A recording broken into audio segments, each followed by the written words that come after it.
Hello दोस्तों, आपका बहुत बहुत स्वागत है मेरे चैनल एसेंस एडिफिकेशन में। आज हम पढ़ने जा रहे हैं dissolution of a partnership firm.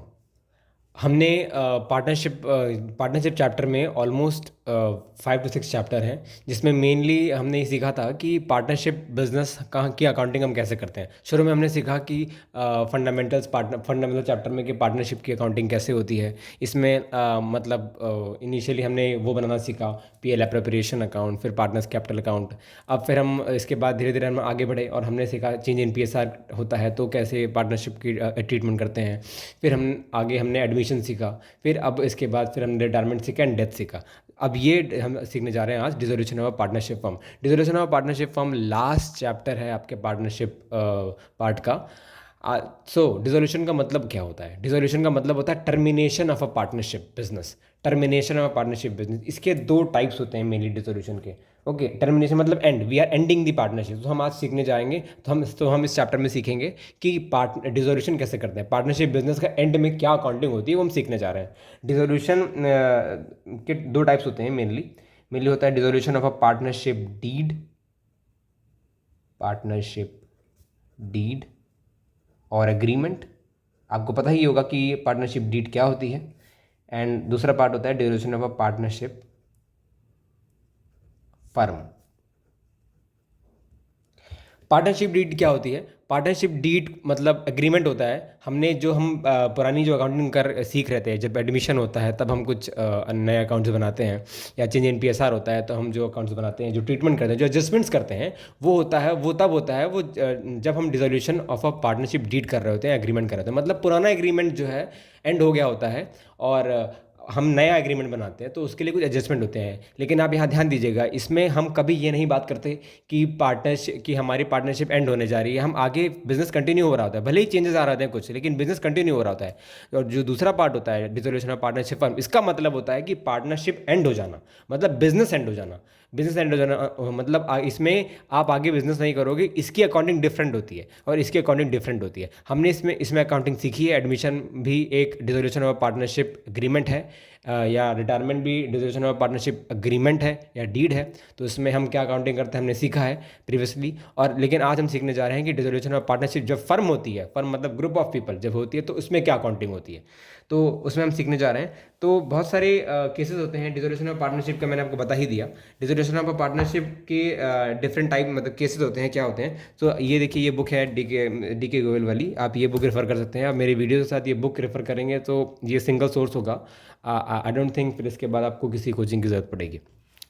So dissolution of a partnership firm में बहुत सारे मोड्स होते हैं, तो मेनली आपको ऊपर ऊपर ही पढ़ना है। मोड्स क्या होता है, मतलब कि कब कब डिसोल्यूशन होता है, ठीक है। सो इसमें मेनली दो टाइप हैं, without the intervention of the court and with the intervention of the court. आपको मेनली विदाउट वाला याद कर लेना है, और एग्जाम में अगर कम मार्क्स का आएगा तो आप यही लिख देना कि without the intervention of the court में, क्योंकि इसमें 4 पार्ट हैं। पहला है म्यूचुअल एग्रीमेंट। म्यूचुअल एग्रीमेंट मतलब पता ही होता है आपको कि म्यूचुअली जो है मतलब आप जो है मतलब सबने डिसाइड कर लिया कि भाई एंड करना है पार्टनरशिप। और दूसरा हो गया कि कंपलसरी डिसोल्यूशन, मतलब कंपलसरी मतलब करना ही पड़ेगा मतलब क्या रीजंस है उसके, कुछ कुछ रीजंस हैं उसके।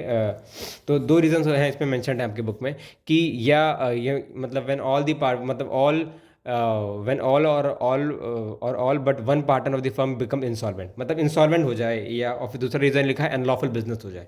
मतलब कोई पार्टनर अगर इंसॉल्वेंट हो जाए, मतलब इंसॉल्वेंट इन द सेंस मतलब उसका दिवालिया निकल जाए, मतलब उसके पास कोई पैसे ना हो, वो कोर्ट उसे कह दे कि भाई ये इंसॉल्वेंट है। इंसॉल्वेंट अगर होता है मतलब प्रूफ हो जाता है कि he has no money.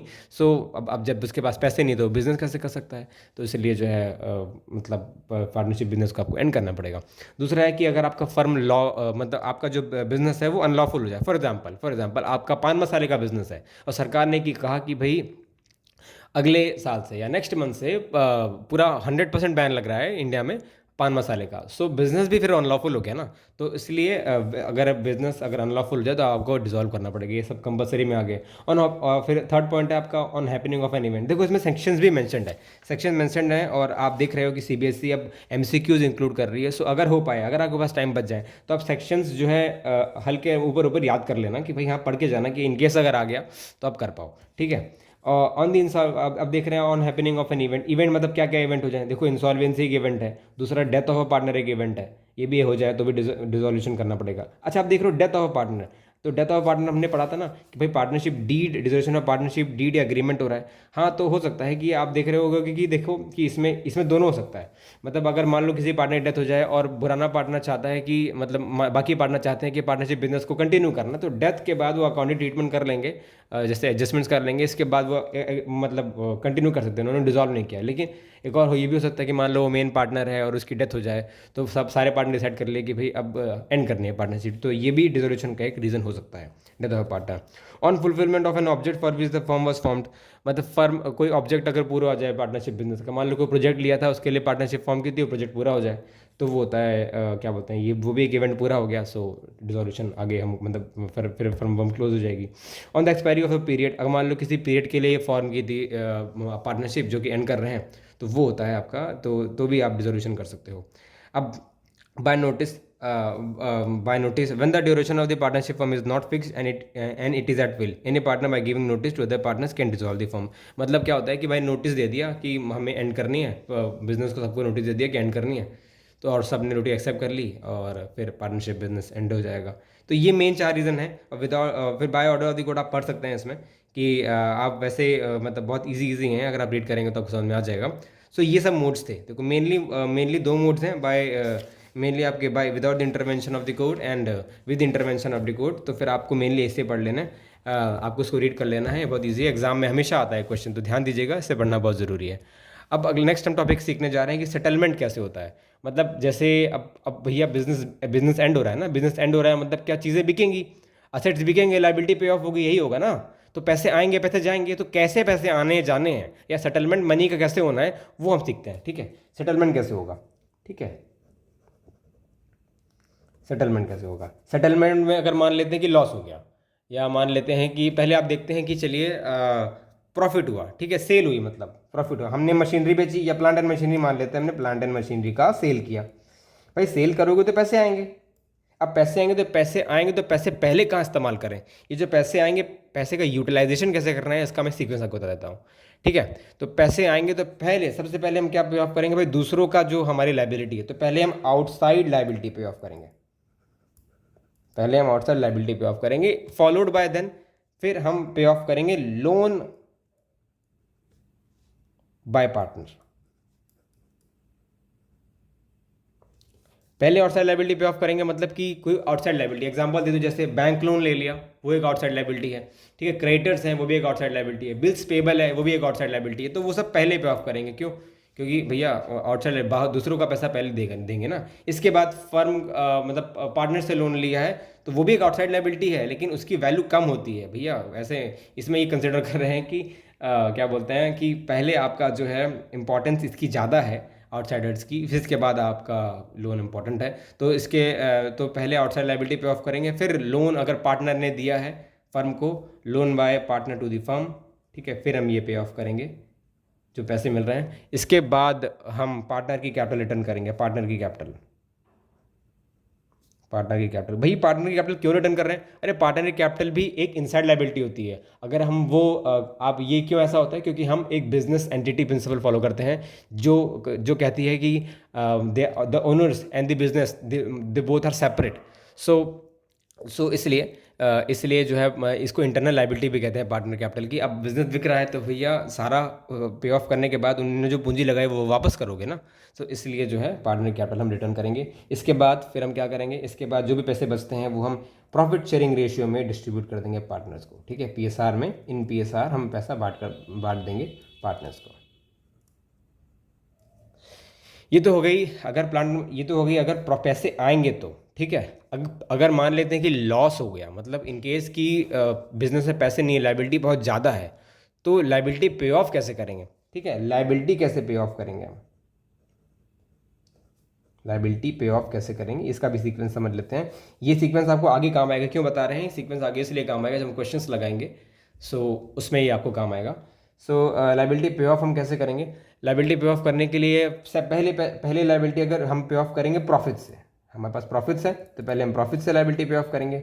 Then इसके बाद हम पे ऑफ करेंगे, जब अगर प्रॉफिट्स भी कम पड़ जाएंगे तो हम कैपिटल से, पार्टनर की कैपिटल से, पार्टनर्स कैपिटल से पे ऑफ करेंगे, पार्टनर कैपिटल में मिडेंट आएगा, मतलब कहने का पार्टनर कैपिटल से पैसे काटेंगे और पे ऑफ करेंगे। क्यों? क्योंकि पार्टनरशिप बिजनेस में अनलिमिटेड लाइबिलिटी होती है। अनलिमिटेड लाइबिलिटी का मतलब होता है कि भाई बिजनेस किया है, उसको कुछ लॉस हो गया है, लोन हो गया, तो पर्सनली बियर करेंगे पार्टनर्स, वो होती है अनलिमिटेड लाइबिलिटी। ठीक है, प्रॉफिट्स पहले प्रॉफिट्स करेंगे, फिर पार्टनर्स कैपिटल से पे ऑफ करेंगे, इसके बाद फिर हम क्या बोलते हैं, इसके बाद फिर पार्टनर से वसूलेंगे पीएसआर में, मतलब उनके out of pocket they have to pay. ठीक है, from partners in PSR, profit sharing ratio में हम उनसे वसूलेंगे। ठीक है, समझ गए? सो ये था सेटलमेंट कैसे होता है, सेटलमेंट कैसे होगा। इसके बाद हम पढ़ने जा रहे हैं कि इसमें अकाउंटिंग क्या होती है, अकाउंट्स कौन कौन से बनने वाले हैं इसमें, आपके ये डिसोल्यूशन में अकाउंट्स टू बी प्रिपेयर। ठीक है, अकाउंट्स कौन से बनने वाले हैं इसमें? अकाउंट्स पहले बनने वाला है रियलाइजेशन अकाउंट,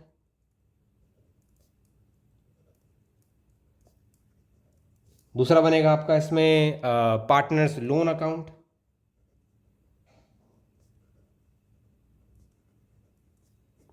इसके दो पार्ट होते हैं, इसके दो पार्ट होते हैं, partners loan from firm to partner. Firm ने पार्टनर को लोन दिया, मतलब ये हमारा असेट है। ओके, इसके बाद दूसरा होता है आपका फ्रॉम पार्टनर टू फर्म, मतलब कोई ऐसा लोन हो जो पार्टनर ने फर्म को दिया, तो ये बिजनेस की लाइबिलिटी है। अभी आगे और डिटेल में डिस्कस करेंगे। तीसरा तीसरा क्या बनेगा इसमें? पार्टनर्स कैपिटल अकाउंट बनेंगे।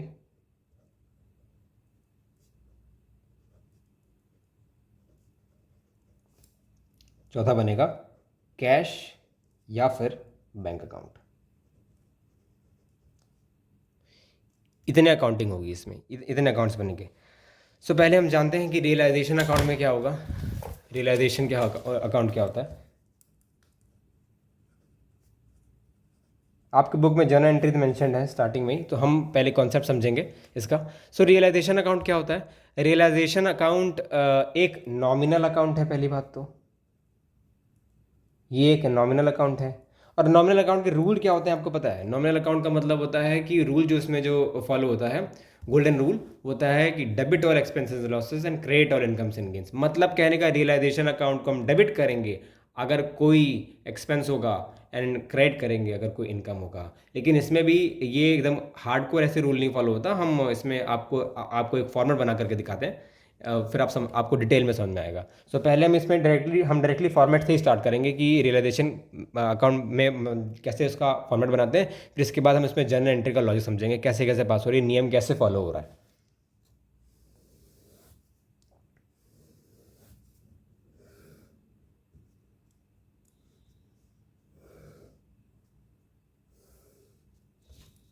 ये हो गया आपका डेबिट साइड, ये हो गया क्रेडिट साइड, ये हो गया आपका अमाउंट, शॉर्ट फॉर्म में लिख रहा हूँ, ये हो गया पर्टिकुलर्स, ये भी हो गया पर्टिकुलर्स।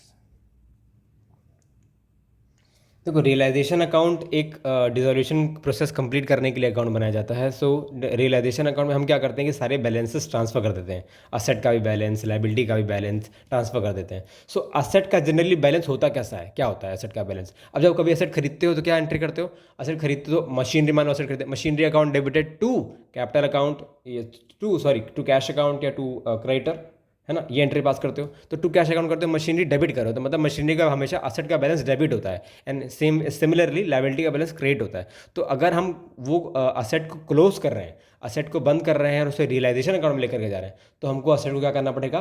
क्रेडिट, एंड रियलाइजेशन को हमको क्या करना पड़ेगा? डेबिट। तो क्या एंट्री पास होगी? Realisation account debited to asset, तो हम यहाँ क्या लिखेंगे? To asset, to asset account. Asset account मतलब सारे असेट्स, ठीक है, सारे असेट्स। लेकिन लेकिन लेकिन लेकिन सारे असेट्स यहाँ नहीं जाएंगे, इसमें केवल वो असेट्स को हमें छोड़ने पड़ेंगे, एक्यूमुलेटेड प्रॉफिट्स एंड रिजर्व्स को छोड़ना होता है, क्योंकि वो हमको पता है कि वो पार्टनर्स कैपिटल अकाउंट में सीधे जाता है। और दूसरा होता है आपके कैश या बैंक अकाउंट। क्यों? क्योंकि उसका हम सेपरेट अकाउंट बना रहे हैं इसलिए।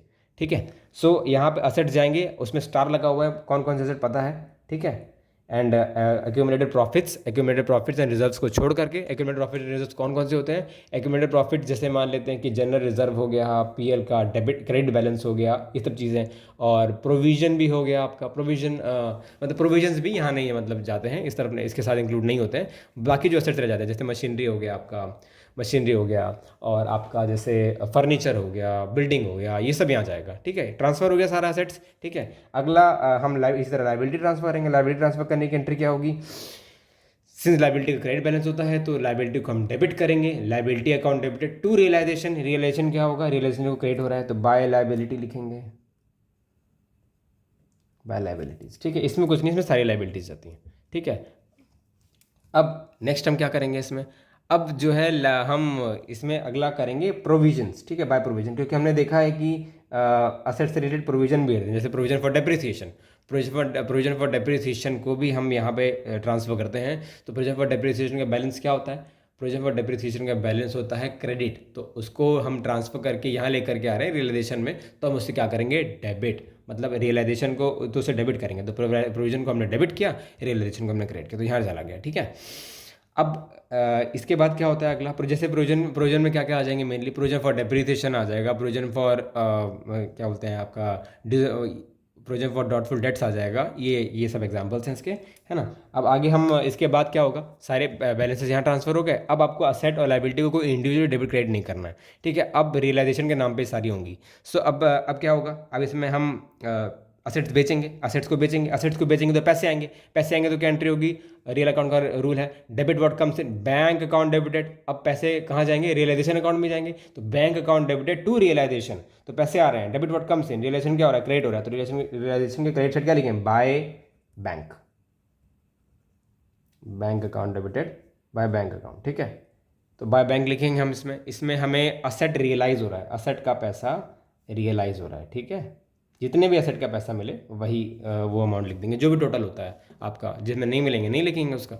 सो पैसे मिल गए तो अब भाई लाइबिलिटी पे ऑफ करोगे ना, लाइबिलिटी पे ऑफ करोगे पैसे मिले तो अब हम लाइबिलिटी पे ऑफ करेंगे तो हम टू बैंक लिखेंगे। क्यों टू बैंक लिख रहे हैं? क्योंकि पैसे जा रहे हैं, तो क्रेडिट व्हाट गोज आउट। ठीक है, तो क्रेडिट व्हाट गोज आउट, तो हमने बैंक को क्रेडिट किया या बैंक के कैश को, तो या ऐसे यहाँ पे भी कैश आ सकता है। ऐसा कोई हार्ड एंड फास्ट रूल नहीं है यहाँ बैंक क्या आएगा, डिपेंड्स कि आपके अकाउंट में, मतलब क्वेश्चन में बैलेंस क्या दिया होगा। क्वेश्चन में कैश के बैलेंस दिए होंगे तो आप कैश से करना, बैंक के दिए होंगे तो बैंक करना, लेकिन मेनली एक ही चीज़ फॉलो करना।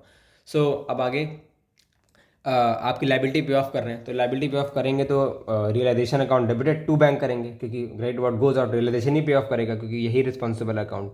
तो हम क्या कर रहे हैं? देखो, लाइबिलिटी पे ऑफ कर रहे हैं, लाइबिलिटी पे ऑफ। अच्छा, एक और चीज़ इसमें आती है कि असेट कुछ कुछ अनरिकॉर्डेड होते हैं जो बाद में डिस्कवर होते हैं, तो उसको भी तो बेचते हैं, उसके भी तो पैसे मिलेंगे। सो वो यहाँ नहीं जाएंगे अनरिकॉर्डेड से, अनरिकॉर्डेड असेट का पैसे मिलेगा, तो हम लिख देंगे बाय बैंक अकाउंट।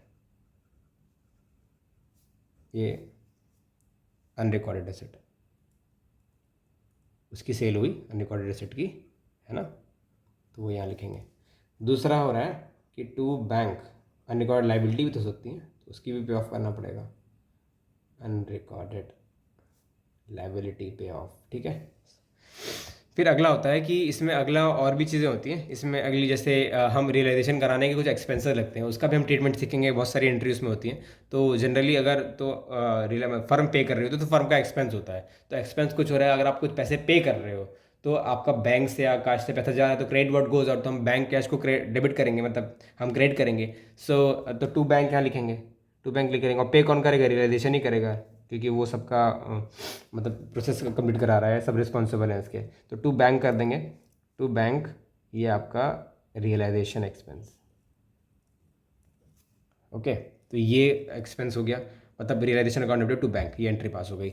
अगला क्या होता है? कभी कभी क्या होता है कि पार्टनर्स भी बेयर कर रहे होते हैं, पार्टनर्स मतलब पे कर रहे होते हैं रियलाइजेशन का एक्सपेंस, मतलब पार्टनर्स लायबल होते हैं। तो टू पार्टनर्स कैपिटल करते हैं, टू पार्टनर्स कैपिटल अकाउंट। कहने का मतलब ये है कि जैसे पार्टनर पे ऑफ करे, तो हमने पार्टनर कैपिटल को क्या कर दिया? यहाँ पे पार्टनर कैपिटल क्या हो रही है? रियलाइजेशन डेबिट हो रहा है, पार्टनर कैपिटल क्रेडिट हो रही है। मतलब कि पार्टनर ने पे ऑफ कर दी, ठीक है, एक्सपेंस पार्टनर ने पे ऑफ किया, तो हम उसे पैसे ना दे करके हम उसकी कैपिटल क्रेडिट कर दे रहे हैं, मतलब कैपिटल क्रेडिट कर दे रहे हैं, वो भी तो पैसे देना हो गया, क्योंकि अंत में जब डिसोल्यूशन होगा हम उसे पैसा वापस करेंगे तो इसकी कैपिटल बढ़ करके आएगी, सो वही है कि हमने उसको पे ऑफ करने के लिए क्या किया कि अगर इफ पार्टनर ने पे किया तो उन्हें पार्टनर कैपिटल क्रिएट कर दी। तो बात दोनों की एक ही हो गई, समझ गए कि एक्सपेंस तो फर्म का ही रहा। ठीक है। तो इसकी एंट्री क्या पास हुई, realisation account debited to partners capital. हम अभी डिटेल में भी सीखेंगे, एंट्री जब हम करेंगे तो हम डिटेल में सीखेंगे कि क्या लॉजिक है। ओके। फिर अगली क्या एंट्री पास होगी, अगली आपको फॉर एग्जांपल अब हम लिखेंगे कि बाय पार्टनर्स, एक मिनट होल्ड करिए। ओके। अगला एक टॉपिक है, अगला मतलब एंट्री पास होगी बाय पार्टनर्स कैपिटल अकाउंट। अब क्या होता है कि कभी कभी असेट लायबिलिटी टेकन ओवर होती है। ओके। मतलब कि असेट लेकर के अगर फर्म मतलब पार्टनर जा रहा होता है, तो देखिए अगर पार्टनर असेट लेकर के जा रहा है, इसका मतलब क्या है कि मतलब उसको गेन हो रहा है और असेट जा रहा है बिजनेस से। असेट आता है तो हम डेबिट करते हैं, जाएगा तो क्या करेंगे, क्रेडिट करेंगे। मान लो मशीनरी जा रही है तो मशीनरी क्रेडिट करेंगे। तो डेबिट किसको करेंगे, पार्टनर को डेबिट करेंगे। Partners capital account debit to machinery. अब पार्टनर कैपिटल को डेबिट क्यों कर रहे हैं, पार्टनर कैपिटल को डेबिट इसलिए कर रहे हैं क्योंकि वो असेट ले जा रहा है, तो मतलब उसे कुछ वैल्यू मिल रही है। तो हम उसकी कैपिटल काट लेते हैं, उससे पैसे ना लेकर के उसकी कैपिटल काट लेते हैं। तो क्या होगा, partners capital account debited to asset करना चाहिए था, लेकिन नहीं करेंगे। क्यों, असेट सारे यहाँ ट्रांसफर हो गए, तो हमने partners capital account debited to realisation कर दिया। क्लियर हुआ, असेट टेकन ओवर, यहाँ पे असेट टेकन ओवर हो रहा है। ठीक है, टेकन ओवर। ठीक है। अब सिमिलरली लायबिलिटी भी तो टेकन ओवर हो सकती है, तो उसके लिए भी क्या एंट्री होती है, उसके लिए क्या एंट्री होगी, पार्टनर कैपिटल क्रेडिट करेंगे। मान लो कोई खर्चे एक्सपेंस कर रहा है जो कि बिजनेस का था, उसने दिया, तो हम उसको पैसे ना दे करके हम उसके पार्टनर की कैपिटल क्रेडिट कर देते हैं, तो भी ये एंट्री पास होगी टू पार्टनर्स कैपिटल अकाउंट। ठीक है, मतलब realisation account debited to partners capital account. तो इसमें हम रीज़न ले सकते हैं, यहाँ पे रियलाइजेशन एक्सपेंस भी होगा तो भी एंट्री पास होगी, अगर लाइबिलिटी टेकन ओवर होगी तो भी एंट्री पास होगी। ठीक है, या कुछ कमीशन उसे देना हो तो भी एंट्री पास होगी। अब लास्टली क्या होता है, हम इस अकाउंट को क्लोज ऑफ करते हैं तो उसका बैलेंस निकालते हैं। तो क्या आएगा यहाँ पे, टू पार्टनर्स कैपिटल अकाउंट,